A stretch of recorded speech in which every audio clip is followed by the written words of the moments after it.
Hai semua, balik lagi bersama saya Cica di sini. Kali ini saya bakal ngelanjutin alur cerita 5 Daudi versi novelnya ya. Dan semoga kalian suka. Oke, tanpa banyak basa-basi, yuk kita simak alur ceritanya.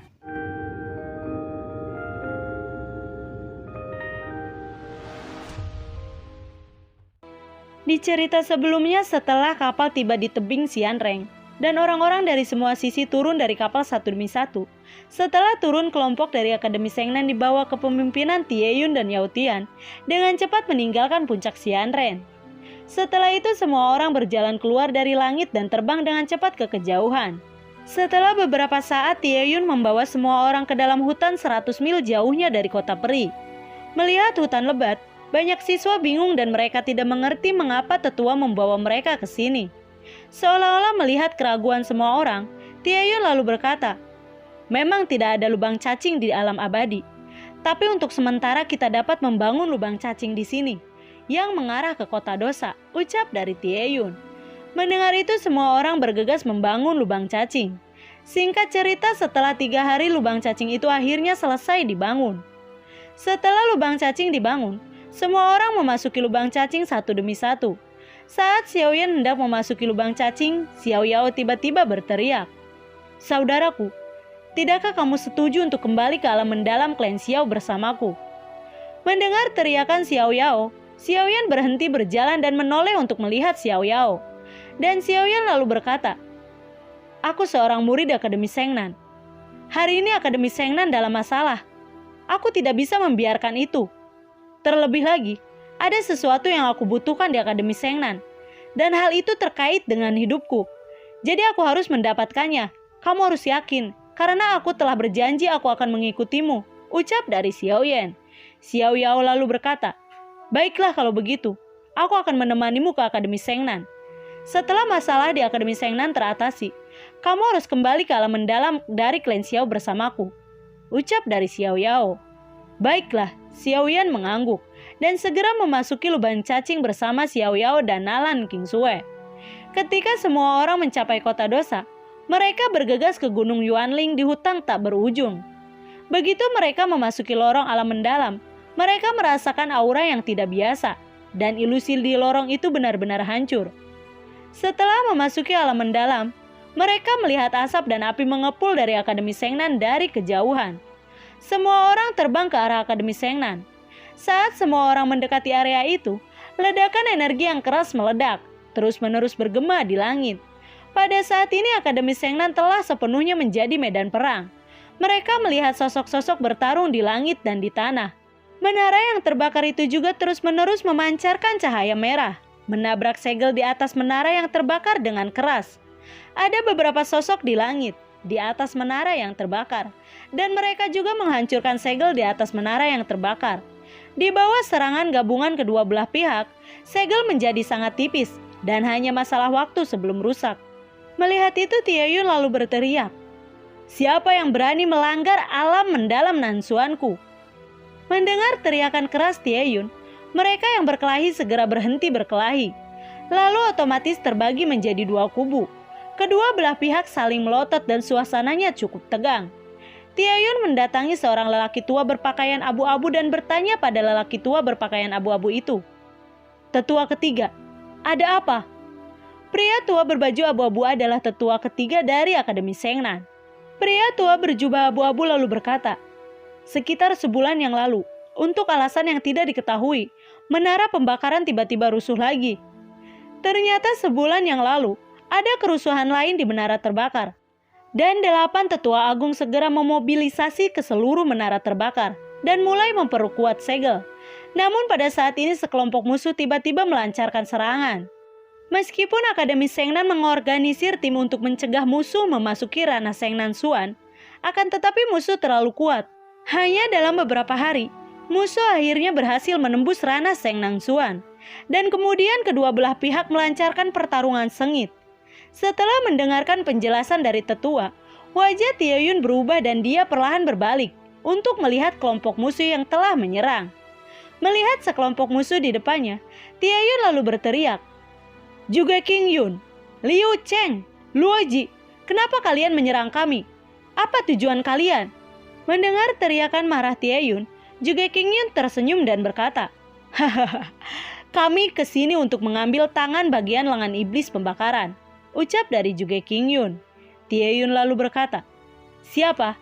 Siapa yang memberitahumu bahwa ada lengan pembakaran iblis di menara pembakaran ini?" Juge Kingyun lalu berkata, "Tidak ada tembok yang tidak bisa ditembus di udara ini." Taeyun lalu berteriak, "Beraninya kamu datang ke sini dan membuat onar. Aku pastikan kalian tidak akan bisa keluar dengan selamat." Taeyun berteriak dengan marah dan tinju kanannya meledak menembak ke arah Juge Kingyun.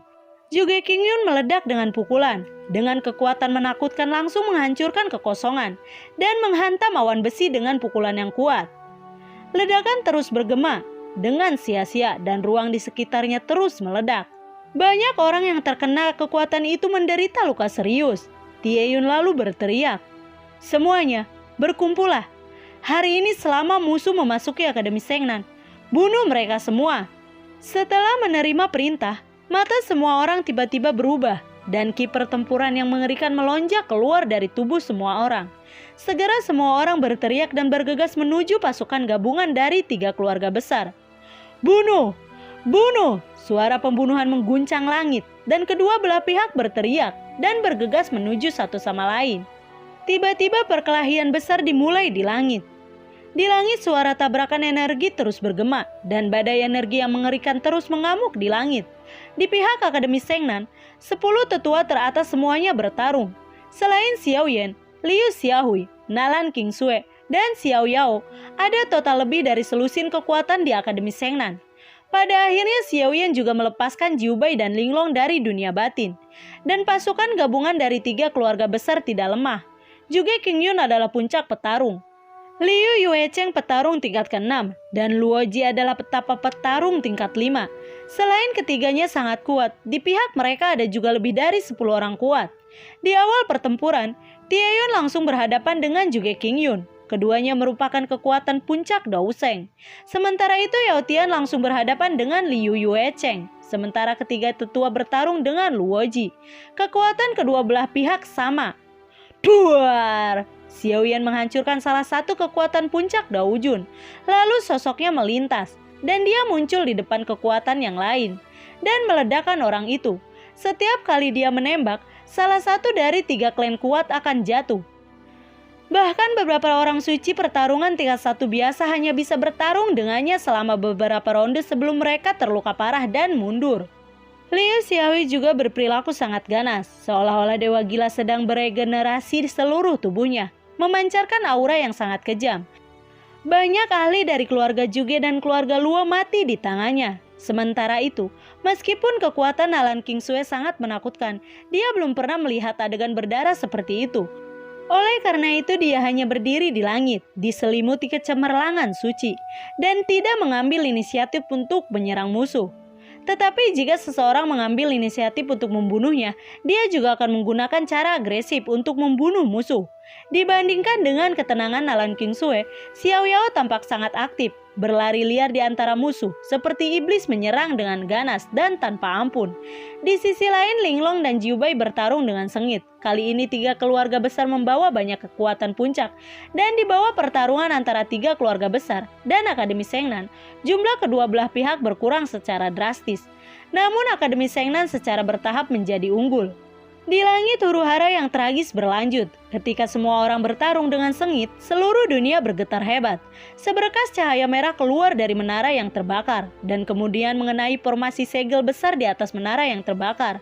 Saat seberkas cahaya mengenai formasi segel besar di atas menara yang terbakar, formasi segel besar itu meledak dengan ledakan keras. Saat formasi segel pecah, saluran merah perlahan muncul di langit, di atas menara yang terbakar, dan kemudian meledak ke bagian bawah menara yang terbakar. Setelah melihat ini, Juge Kingyun, Liu Yuecheng, dan Luoji semua meninggalkan lawan mereka. Tubuh mereka berubah menjadi sinar cahaya dan bergegas menuju saluran merah. Duam, duam. Seiring dengan seberkas cahaya merah terang yang membumbung ke langit, itu menabrak formasi segel di langit, dan formasi segel di langit meledak dengan suara keras. Segera setelah itu, saluran merah yang memancarkan cahaya menyilaukan perlahan-lahan muncul di kehampaan dan kemudian meledak ke bagian bawah menara. Melihat saluran merah itu muncul, Juge Kingyun membanting telapak tangan ke Taeyun dan memaksa Taeyun pergi. Setelah itu sosoknya melintas dan dia membanting langsung ke saluran merah. Pada saat yang sama Liu Yuecheng dan Luoji juga mengguncang lawan mereka dan bergegas menuju saluran merah. Taeyun lalu berkata, "Cepat hentikan mereka. Jangan biarkan mereka mengambil lengan pembakaran iblis. Jika tidak, dunia akan kacau balau," ucap dari Taeyun. Mendengar itu, Yao Tian, tetua ketiga dan tetua lainnya bergegas mengejar mereka dan masuk ke saluran merah. Melihat itu, Xiaoyan melambaikan tangannya dan berteriak, "Liu Xiaohui, ayo masuk!" Dan tubuhnya bergegas ke saluran merah seperti kilat.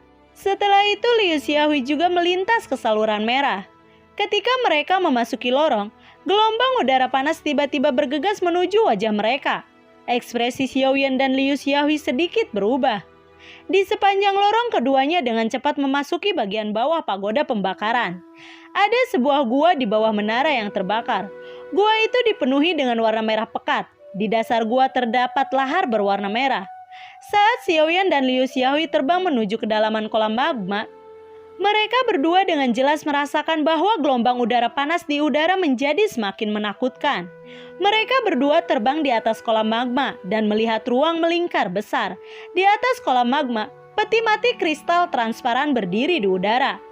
Di dalam peti kristal transparan terdapat lengan berwarna merah darah dan itu sebuah tangan kanan. Pada saat ini di kedua sisi peti kristal kedua tim saling berhadapan. Melihat lengan merah tua di peti kristal, Liu Xiaohui berkata dengan rendah, "Tangan kanan Pandemon." Pandemon adalah sosok tabu yang hanya ada dalam legenda, meninggalkan legenda yang tak ada habisnya di benua Ki asal. Meskipun Pandemon telah jatuh, tubuhnya abadi. Bahkan jika jutaan tahun telah berlalu, orang masih akan tergila-gila dengan salah satu lengannya. Di benua Ki asal, ada legenda yang bisa menemukan tubuh iblis Pen. Iblis Pen dapat mengatur ulang dan beregenerasi. Dan orang yang mengumpulkan tubuh iblis Pen dapat menjadi keturunan iblis Pen. Untuk kultivator yang tak terhitung jumlahnya, ini adalah pengakuan yang luar biasa.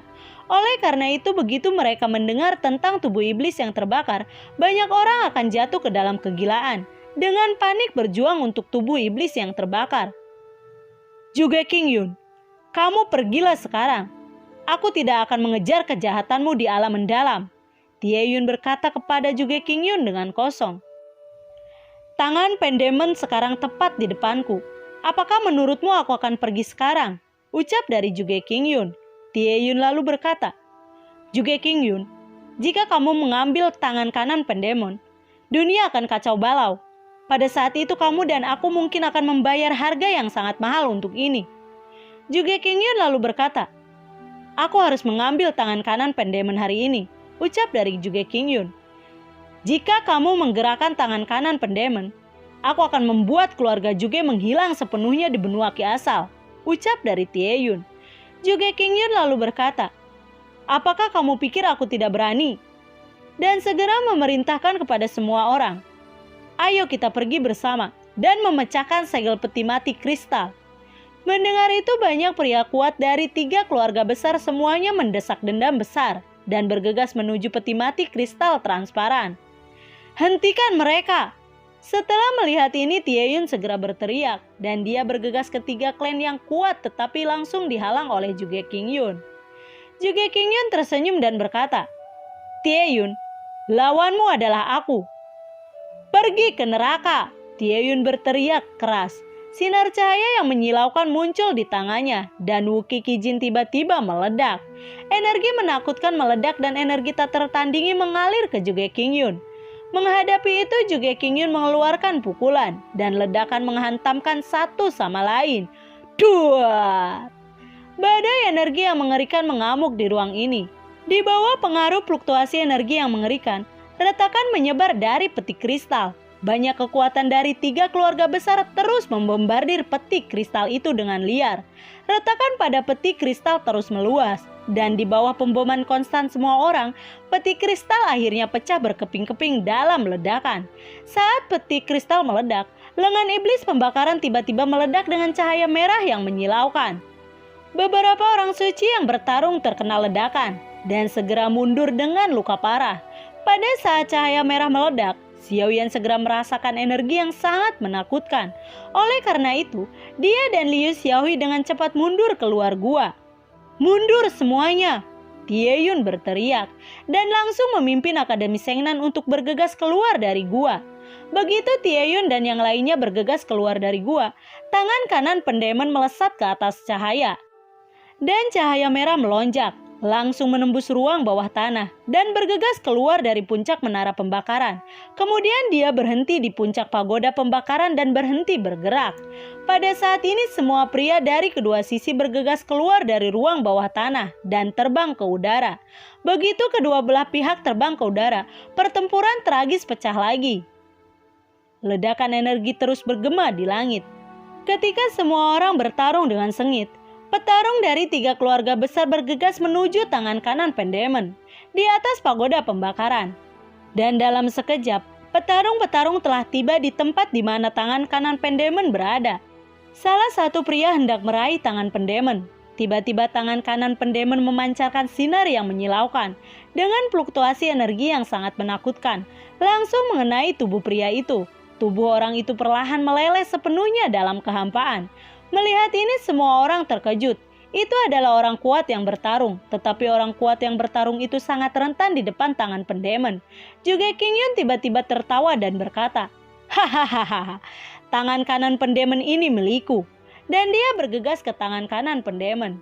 Melihat itu Tieyun tiba-tiba muncul tepat di depan juga Qingyun. Membalik telapak tangannya yang sangat besar dengan cepat, terbentuk di atas kepalanya, dan kemudian menampar juga Qingyun dengan keras. Melihat itu juga Qingyun juga mengepalkan tinjunya dan fluktuasi energi yang mengerikan dengan cepat berkumpul di tinjunya. Kemudian melawan jejak energi yang menampar. Duar! Telapak tangan berpotongan. Seluruh dunia tampak bergetar. Ketika keduanya bertarung, seorang santo petarung tingkat 3 bergegas ke depan lengan itu dan mengambil tangan pendemon. Namun begitu dia menyentuh tangan pendemon, dia terkejut menyadari bahwa tangan yang memegang pendemon tiba-tiba meleleh. Melihat adegan ini, semua orang yang hadir sangat terkejut. Ketika kerumunan itu bertarung dalam kekacauan, tangan kanan pendemon naik ke langit. Tangan kanan pendemon sepenuhnya terkondensasi dari api. Dengan gelombang cahaya merah, ledakan panas seperti kehancuran terus menyebar dari lengan itu. Lengan pendemon benar-benar menakutkan. Bahkan seorang petarung biasa pun sulit menahan suhu tinggi yang menakutkan dari tangan kanan pendemon. Karena itu banyak orang takut menyentuh lengan itu. Di antara orang-orang yang hadir, mungkin hanya Tieyun, Yao Tian, juga Qingyun, Liu Yuecheng, dan Luoji yang memenuhi syarat untuk menyentuh lengan itu. Di langit juga Qingyun, Liu Yuecheng, dan Luo Wuji semuanya terjerat erat oleh Tieyun, Yao Tian, dan 3 tetua.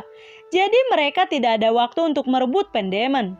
Xiaoyan mengambil kesempatan ini dan langsung muncul di depan tangan kanan pendemon. "Xiaoyan, apa yang kamu lakukan?" Melihat tindakan Xiaoyan, semua orang tiba-tiba berteriak dan Liu Xiaohui juga berteriak.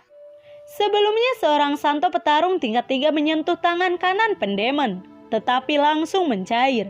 Xiaoyan tidak mendengar teriakan Liu Xiaohui dan api aneh keluar dari tubuhnya, menutupi seluruh tubuhnya.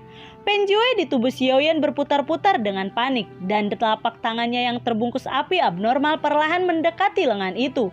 Di bawah tatapan semua orang, Xiaoyan meraih tangan kanan pendemon dengan satu tangan. Saat tangan kanan pendemon digenggam oleh Xiaoyan, tangan kanan pendemon meledak dengan sinar cahaya yang menyilaukan.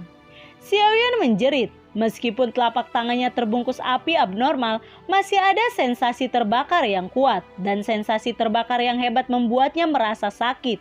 Dia pernah memiliki 22 jenis api yang berbeda, dan toleransinya terhadap suhu tinggi berbeda di luar imajinasi orang biasa.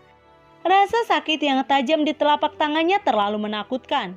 Dan untungnya dia bisa menahan rasa sakit itu. Xiaoyan menahan rasa sakit yang hebat. Setelah beberapa saat, rasa sakit yang tak tertahankan secara bertahap melemah. Dan di mata semua orang, tangan kanan pendemon perlahan bergabung dengan lengan kanan Xiaoyan. Keduanya cocok, dan lengan kanan Xiaoyan terbakar menjadi abu oleh suhu panas dalam sekejap. Segera banyak orang terkejut melihat bahwa lengan kanan Xiaoyan telah berubah menakjubkan. Lengan kanannya berwarna merah seperti darah, terus-menerus bersinar dengan cahaya merah yang menyilaukan. dan ledakan panas terus muncul dengan sendirinya. Pada saat ini Xiaoyan hanya merasa bahwa lengan kanannya dipenuhi dengan kekuatan yang tak ada habisnya. Lalu, bagaimanakah kelanjutan ceritanya? Nantikan video Cica selanjutnya ya. Bagi kalian yang suka akan alur cerita yang Cica bawain, kalian bisa like, komen, share ke teman-teman kalian ya. Cica ucapin terima kasih juga buat kalian yang udah mensupport Cica lewat link Saweria di bawah kolom deskripsi. Dan semoga sehat selalu ya buat kalian. Cica mohon pamit dan assalamualaikum. Dadah.